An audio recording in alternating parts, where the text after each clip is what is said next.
holding a show, there's really three elements to a show. The first thing you need is a place to do it, and we're fortunate that we get invited to places like this to come in. And then the second thing that you need are show trucks that want to come in and compete. And then the third thing, to fund all of the activity, you have to get a group of sponsors that have things that are going on in the industry that are very important to them, and get them to help us fund these events so we can do everything that we do, which is trophies and money and judging and travel and all the things that go that fall in within the framework of a show. There's a lot of costs involved.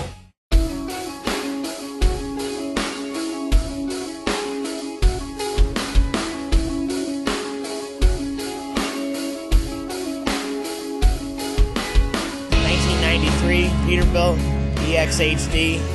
It started as a 63-inch sleeper bunk truck, and I modified it best I could. Everything on it pretty much done by me. The airbrushing and the name in the back is the only thing that wasn't done, but we handled the interior. My wife and I chopped the top, suicide doors, wood floors, strapless air tanks, panels underneath, all the stainless work. Anything I'll give a shot at. We call this truck Super Chicken on the radio because all the chicken lights that it's got on the trailer. And I had one guy tell me I could get a sunburn in the dark because of the lights on the trailer. So we got 326 diamond-shaped lights on the trailer alone, and I lost count on all the other lights. But it's fun. I knew I had it right when I got women and kids hanging out the window and giving me the thumbs up, so that makes it pretty decent. Everything here was built in a one-bay garage is all I got.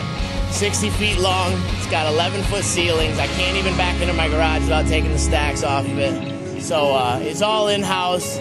It might not be the fanciest or the best, but it's all mine, and I'm kind of proud of what I did, so it's my first run at a big truck. Well, this is a 2003 379 Peterbilt, and I took delivery of the truck. Obviously, it was used back in October 7th of 2008, and it was a country performer's spare truck actually, and it was very well driven.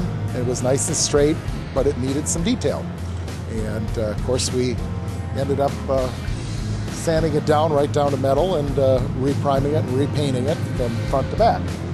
Blasted the frame and give it a nice paint job.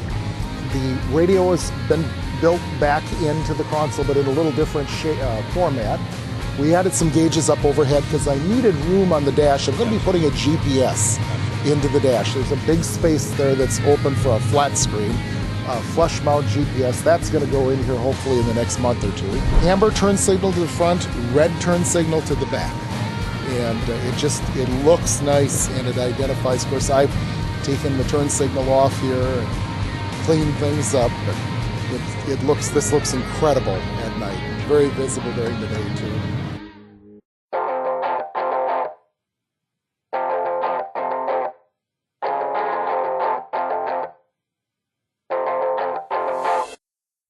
This one here is a 2005 Peterbilt 379 with a 51-foot Mack trailer. And the other one is a 2009 389 Peterbilt with a 50-foot Mack trailer. It's on airbags. It's on a car hauler front axle. And we dropped it. We shaved the oil pan down a little bit so I could get a little bit lower, and then it sits on airbags. So when I go down the road, I can lift it up. And when we're showing and parked and whatnot, we can slam it right down. We did a couple things different on the hood. We put the 359 hood strip on the top of the hood to kind of make it look like an older truck. Put double round headlights on it, kind of keep with that old school look. A bumper actually too, it flips out. It's got an air actuators. When you pull in driveways, it gets kind of tight pulling in and stuff like that. Again, inside the hood here, we striped the inside of the hood to match the outside stripes. So on the inside of the hood, it's all painted to match. Painted the motor all orange and stuff to match, and a couple gray accent points. It's just fun to come down and see all the buddies that you see when you come to all these truck shows. I'm Wayne Tomlin, like I said, from High Performance Research and Development. We're a research and development firm in Bradenton, Florida, and have been designing racing motors and racing engines for many, many years, and took upon as a project trying to increase the efficiency of the over-the-road trucker. president of our company has been a trucker for 22 years, and we researched and have now released to the industry a hydrogen assist unit, essentially making a semi a hybrid vehicle.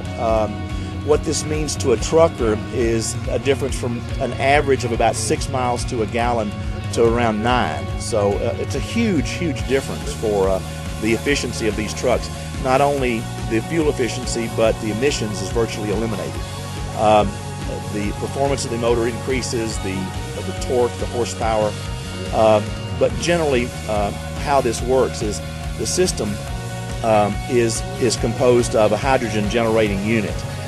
By using a catalyst and running it through and cycling it through with a small electrical charge, this unit develops hydrogen. It pulls the hydrogen out of the catalyst. We then pump it into the air intake. It mixes with the oxygen that goes into the combustion chamber, making previously 20% efficient diesel fuel, and now it's 100% efficient. So that's where the power, that's where the torque, and that's where the mileage comes in. The actual units, they're the hydrogen producing units.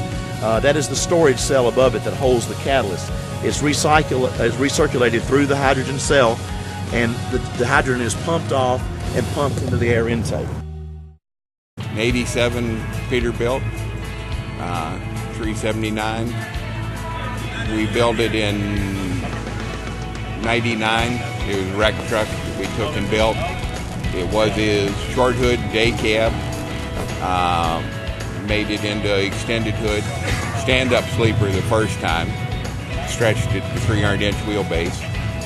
We redid it in 2006 and added 10 inches to the hood, put the flat top on, and made it 335-inch wheelbase.